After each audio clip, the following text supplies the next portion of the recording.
ನಮಸ್ತೆ ವೀಕ್ಷಕರೇ, ನೀವು ನೋಡ್ತಾ ಇದ್ದೀರಾ ಪ್ರಜಾ ಫ್ಲಾಶ್ 10. ನಾನು ಮೀರಾ. ಈಗ ನೋಡೋಣ ಇವತ್ತಿನ ಹೈಲೈಟ್ಸ್.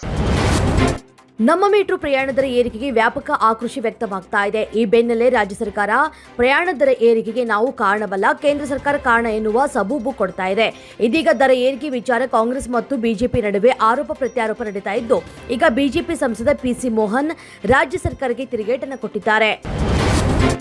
ಮೈಸೂರು ಉದಯಗಿರಿ ಪೊಲೀಸ್ ಠಾಣೆಯ ಮೇಲಿನ ದಾಳಿ ಪ್ರಕರಣ ರಾಜ್ಯದಲ್ಲಿ ಸಂಚಲನವನ್ನೇ ಉಂಟು ಮಾಡಿದೆ. ರಾತ್ರೋರಾತ್ರಿ ನಡೆದ ಕಲ್ಲು ತೂರಾಟದಿಂದ ಪೊಲೀಸರಿಗೆ ಗಾಯವಾಗಿದ್ದು, ಪೊಲೀಸ್ ವಾಹನಗಳು ಹಾನಿಯಾಗಿದೆ. ಅಲ್ಲದೆ ಘಟನೆ ನಿಯಂತ್ರಿಸುವುದಕ್ಕೆ ಲಾಠಿ ಚಾರ್ಜ್, ಅಶ್ರುವಾಯು ಸಿಡಿಸಿದ್ದು, ಈ ವೇಳೆ 4 ಜನರಿಗೆ ಗಾಯವಾಗಿದೆ. ಪ್ರಕರಣ ರಾಜಕೀಯ ಸ್ವರೂಪವನ್ನು ಪಡೆದುಕೊಂಡಿದೆ. ಈ ಕುರಿತು ಶಾಸಕ ಸುನೀಲ್ ಕುಮಾರ್ ರಾಜ್ಯ ಸರ್ಕಾರದ ವಿರುದ್ಧ ವಾಗ್ದಾಳಿ ನಡೆಸಿದ್ದಾರೆ. ವ್ಯಕ್ತಿಗಿಂತ ಪಕ್ಷ ದೊಡ್ಡದು, ಪಕ್ಷಕ್ಕಿಂತ ದೇಶ ದೊಡ್ಡದು, ಪಕ್ಷಕ್ಕಿಂತ ಯಾರು ಮುಖ್ಯರಲ್ಲ. ಮುಂದಿನ 20 ವರ್ಷಗಳ ಕಾಲ ನಾಯಕತ್ವಕ್ಕಾಗಿ ಬಿವೈ ವಿಜೇಂದ್ರ ಅಧ್ಯಕ್ಷರನ್ನ ಮಾಡಿದ್ದು, ಯಡಿಯೂರಪ್ಪ ವಿಜೇಂದ್ರನನ್ನ ಟೀಕಿಸಿದ್ರೆ ಪಕ್ಷವನ್ನ ಟೀಕಿಸಿದಂತೆ ಅಂತ ಮಾಜಿ ಸಚಿವ ಎಂಪಿ ರೇಣುಕಾಚಾರ್ಯ ಪರೋಕ್ಷವಾಗಿ ಶಾಸಕ ಯತ್ನಾಳ್ ವಿರುದ್ಧ ಕಿಡಿಕಾರಿದ್ದಾರೆ. ಭಾರತದ ಆರ್ಥಿಕ ಪರಿವರ್ತನೆಯಲ್ಲಿ ರಾಜ್ಯವು ಸದಾ ಮುಂಚೂಣಿಯಲ್ಲಿದ್ದು, ಪ್ರಸ್ತುತ ಕರ್ನಾಟಕವು ದೇಶದಲ್ಲಿ ಅತ್ಯಂತ ಹೂಡಿಕೆದಾರರ ಸ್ನೇಹಿ ರಾಜ್ಯವಾಗಿದೆ.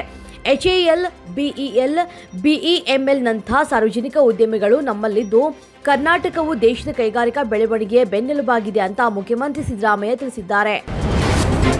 ಯಲಹಂಕದ ವಾಯುನೆಲೆಯಲ್ಲಿ ನಡೀತಾ ಇರುವಂತಹ ಏರೋ ಇಂಡಿಯಾ 2025 ವೈಮಾನಿಕ ಪ್ರದರ್ಶನದಲ್ಲಿ ಪಾರ್ಕಿಂಗ್, ಸಾರಿಗೆ ವ್ಯವಸ್ಥೆ, ಸಂಚಾರ ದಟ್ಟಣೆ ಸೇರಿದಂತೆ ಹಲವು ಸಮಸ್ಯೆಗಳಿವೆ ಅಂತ ದೇಶ ವಿದೇಶಗಳಿಂದ ಬಂದಿದ್ದ ಪ್ರತಿನಿಧಿಗಳು ಬೇಸರ ವ್ಯಕ್ತಪಡಿಸಿದ್ದಾರೆ.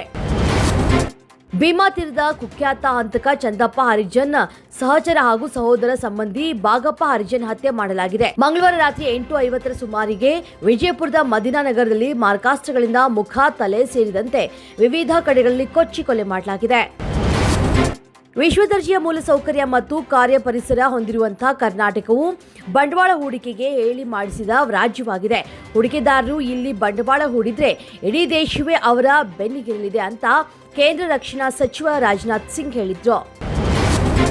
ಪ್ರಧಾನಿ ನರೇಂದ್ರ ಮೋದಿ ಪ್ಯಾರಿಸ್ನಲ್ಲಿ ನಡೆದಂತಹ AI ಆಕ್ಷನ್ ಶೃಂಗಸಭೆಯಲ್ಲಿ ಭಾಗವಹಿಸಿದ್ದ ವಿಶ್ವ ನಾಯಕರಿಗೆ ಏರ್ಪಡಿಸಿದ್ದ ಭೋಜನ ಕೂಟದಲ್ಲಿ ಭಾಗವಹಿಸಿದ್ರು. ಈ ಸಂದರ್ಭದಲ್ಲಿ ಅಮೆರಿಕ ಉಪಾಧ್ಯಕ್ಷ JD ವ್ಯಾನ್ಸ್ ಅವರನ್ನ ಭೇಟಿ ಮಾಡಿದ್ದಾರೆ. ಮೋದಿ USAಗೆ ಭೇಟಿ ನೀಡುವ ಮೊದಲ ಟ್ರಂಪ್ ಸರ್ಕಾರದ ಸದಸ್ಯರೊಬ್ಬರ ಜೊತೆ ಇದು ಮೊದಲನೆಯ ಭೇಟಿಯಾಗಿದೆ. ಭಾರತ ವಿರುದ್ಧದ ಏಕದಿನ ಸರಣಿಯನ್ನ ಗೆಲ್ಲಬೇಕು ಅಂತ ನಾವು ಇಲ್ಲಿಗೆ ಬಂದಿಲ್ಲ ಹಾಗೂ 3-0 ಅಂತರದಲ್ಲಿ ಸೋತರೂ ಪರವಾಗಿಲ್ಲ. ಮುಂಬರುವ ICC ಚಾಂಪಿಯನ್ಸ್ ಟ್ರೋಫಿ ಟೂರ್ನಿಯಲ್ಲಿ ಪ್ರಶಸ್ತಿ ಗೆಲ್ಲಬೇಕು ಅಂತ ಬಯಸ್ತಾ ಇದ್ದೇವೆ. ಹಾಗಾಗಿ ಈ ಸರಣಿಯಲ್ಲಿ ತಯಾರಿ ನಡೆಸ್ತಾ ಇದ್ದೇವೆ ಅಂತ ಇಂಗ್ಲೆಂಡ್ ತಂಡದ ಆರಂಭಿಕ ಬ್ಯಾಟ್ಸ್ಮನ್ ಬೆನ್ ಡೆಕೆಟ್ ಹೇಳಿದ್ದಾರೆ. ಉಮಾಪತಿ ಶ್ರೀನಿವಾಸ್ ಹಾಗೂ ದುನಿಯಾ ವಿಜಯ್ ಒಟ್ಟಾಗಿ ಸಿನಿಮಾ ಮಾಡಲಿದ್ದಾರಂತೆ. ಸಿಟಿ ಲೈಟ್ಸ್ ಹೆಸರಿನ ಚಿತ್ರವನ್ನ ವಿಜಯ್ ನಿರ್ದೇಶನ ಮಾಡ್ತಾ ಇದ್ದು, ವಿನಯ್ ರಾಜ್ಕುಮಾರ್ ಇದಕ್ಕೆ ಹೀರೋ.